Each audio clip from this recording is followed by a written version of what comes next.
কেমন আছেন সবাই? আশা করি ভালো আছেন। এই ভিডিওতে আমি আপনাদেরকে সামান্য একটি বিষয় শেখানোর চেষ্টা করব। আপনি আপনার মূল্যবান কিছু সময় এই ভিডিওতে দেন। আশা করি আপনি এই বিষয়টা জানতেও পারবেন এবং শিখতেও পারবেন। আমার হাতে দেখতে পাচ্ছেন একটি ডিসি মোটর। এই মোটরটি 4 ভোল্টেজেও চলে, আবার 12 ভোল্টেজেও চলে। তবে 12 ভোল্টেজে চালালে মোটরটি অবশ্যই নষ্ট হয়ে যাবে। তবে 4 বা 5 ভোল্টেজের একটু বেশি ভোল্টেজ দিলে কোনো সমস্যা হবে না। এখানে যে মোটরটি দেখতে পাচ্ছেন এটি একটি নষ্ট মোটর। তবে এই নষ্ট মোটরটি খুব সহজে খোলা এবং এটা ঠিক করা আমি আজকে আপনাদেরকে দেখাবো। মোটরগুলির বডি যখন পুরোটাই মেটালের হয় সেক্ষেত্রে এই মোটরগুলি খোলা অনেক কষ্টকর হয়ে যায়। খুললেও আবার পরে সঠিকভাবে লাগানো যায় না। তো এই মোটরটি খুব সহজেই আপনারা কিভাবে খুলতে পারবেন সেটি আজকে আমি আপনাদেরকে দেখাবো এবং এই মোটরের মধ্যে যে সমস্যাটি থাকবে সেই সমস্যা সমাধান করে দেখাবো। আপনারা অনেকেই হয়তো এই বিষয়টি জানবেন, আর যারা জানেন না তারা বিষয়টি জেনে রাখবেন। মোটরটি যে আসলেও নষ্ট সেটি আগে আমি আপনাদেরকে দেখাই। মাল্টিমিটারের ডিসপ্লেটি একটু লক্ষ্য করুন। এখানে দেখতে পাচ্ছেন আমি একটি 5 ভোল্টেজের চার্জার থেকে এই লাইনটা নিয়ে এসেছি পজিটিভ এবং নেগেটিভ। এখন এই লাইনটা মোটরে লাগিয়ে দিব এবং দেখব মোটরটি ঘোরে কিনা। দেখতে পাচ্ছেন মোটরটি কিন্তু আসলেও ঘুরছে না। যদিও আপনাদের ভিডিওতে দেখতে এখন সমস্যা হচ্ছে মোটরটি ঘুরছে নাকি ঘুরছে না হয়তো বুঝতে পারতেছেন না, কিন্তু আসলেও মোটরটা ঘুরছে না। মোটরের পিনে আমার টেপ লাগাতে মনে ছিল না, তাহলে হয়তো আপনারা বুঝতে পারতেন যে মোটরটা আসলেও ঘুরছে না। আমি আসলে ভিডিওটি করার পরে বুঝতে পারলাম যে এখানে একটা আমার টেপ লাগিয়ে দেওয়া উচিত ছিল যাতে বোঝা যায় মোটরটি ঘুরছে নাকি ঘুরছে না। তবে আমার চ্যানেলে কোনো আপনারা ফেক ভিডিও পাবেন না, যা পাবেন একদম সব রিয়েল ভিডিও পাবেন এবং সব ভিডিওগুলোই আপনাদের কোনো না কোনো সময় প্রয়োজনে আসবে। আচ্ছা, যাই হোক, তো এখন মোটরটি খোলা যাক। মোটরটি খোলার সহজ উপায় হচ্ছে মোটরের এখানে দেখতে পাচ্ছেন 4টি ক্লিপ সিস্টেম করে মোটরের এই পিছনের ঢাকনাটি লাগিয়ে দেওয়া আছে। আর এই ক্লিপ সিস্টেমটাই মোটরের বডি থেকেই একদম ফিক্সড করা। আর এতটুকু ক্লিপ সিস্টেম আপনি বাঁকাও করতে পারবেন না, ওঠাতেও পারবেন না। তাই এই ক্লিপগুলোকে আমাদের কিছু একটা দিয়ে ক্ষয় করে দিতে হবে অথবা কেটে ফেলতে হবে। তবে আপনারা এখন হয়তো ভাবতে পারেন ক্লিপগুলো যদি ক্ষয় করে ফেলি অথবা কেটে ফেলি তাহলে পরবর্তীতে আবার ঢাকনাটি কিভাবে আটকাবো সেটারও উপায় আছে, আমি ভিডিওতেই বলে দিব। তাই ধৈর্য সহকারে সম্পূর্ণ ভিডিওটি দেখবেন।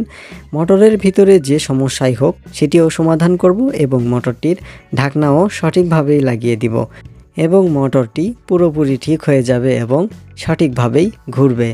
আচ্ছা, তো মোটরের পিছনের কভারটি খোলার জন্য ছোট ছোট এই ক্লিপগুলো আমি কেটে ফেলছি।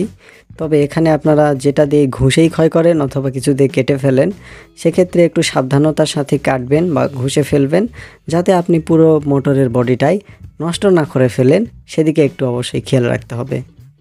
আচ্ছা, ওয়েট, আমি এতক্ষণ কি বললাম? অনন্ত জলিলের মতো কি কিছু বলে ফেলছি? আচ্ছা, যাই হোক, আমরা সবাই মানুষ, আমাদের ভুল হতেই পারে।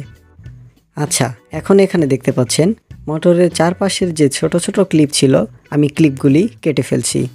এখন মোটরের বডির পিছনের দিকে হালকা করে আঘাত করতে হবে যাতে পেছনের ঢাকনার জয়েন্টটি একটু হালকা হয়। মোটরে আঘাত একটু সাবধানের সাথে করবেন যাতে মোটরের বডিটা নষ্ট না হয়। আচ্ছা, তো এখন খোলার একটু চেষ্টা করি। দেখতে পাচ্ছেন খুব সহজেই পিছনের এই ঢাকনাটি খুলে চলে আসলো।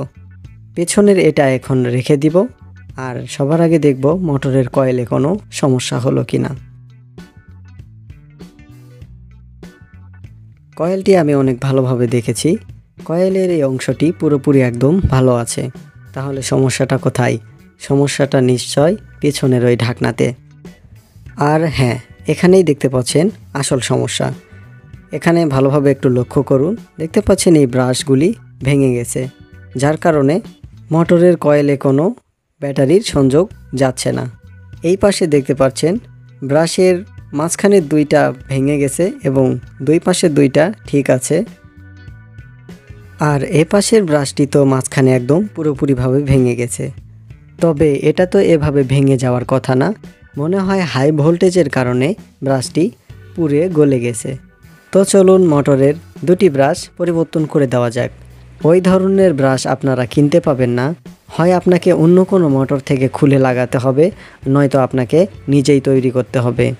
তো আমি ব্রাশ তৈরি করার জন্য এই পাইপটি ব্যবহার করব। এই ধরনের পাইপ আপনারা অনেক জায়গায় দেখেছেন। আগের সাদা কালো টিভিতে অ্যান্টিনা হিসেবে ব্যবহার করা হতো।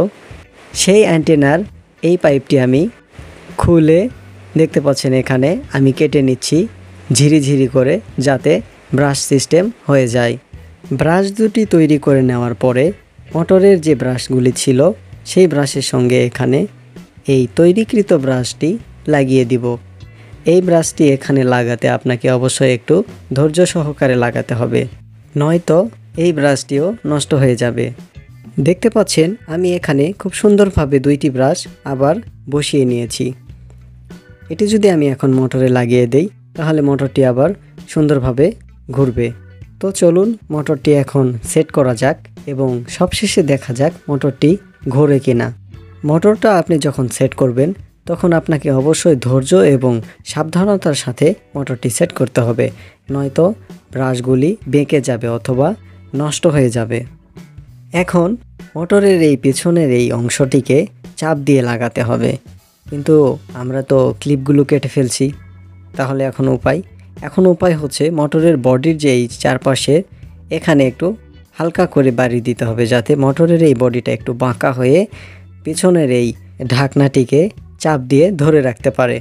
এখানে দেখতে পাচ্ছেন মোটরের চারপাশের যে বডি, এই বডিটা একটু বাঁকিয়ে দেওয়ার চেষ্টা করছি আমি।